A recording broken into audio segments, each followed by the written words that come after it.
Hey guys, welcome back to my channel. In today's video, I'm going to show you how to download a video on TeraBox. TeraBox is a cloud storage app where people store and save video, photo and other files.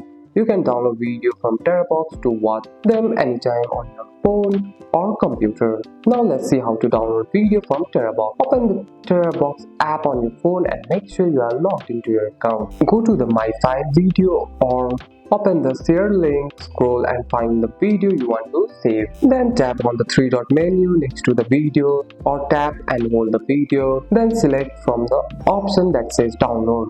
You may see options like offline download or save to the device. Choose the option you need. The download will start automatically. Wait until it reaches to 100%. After downloading, go to the offline or download section. You can now watch the video without internet. And that's it. That's all for today's video, guys. If you found this video helpful, drop a like and subscribe for more videos. Thanks for watching. See you in the next one.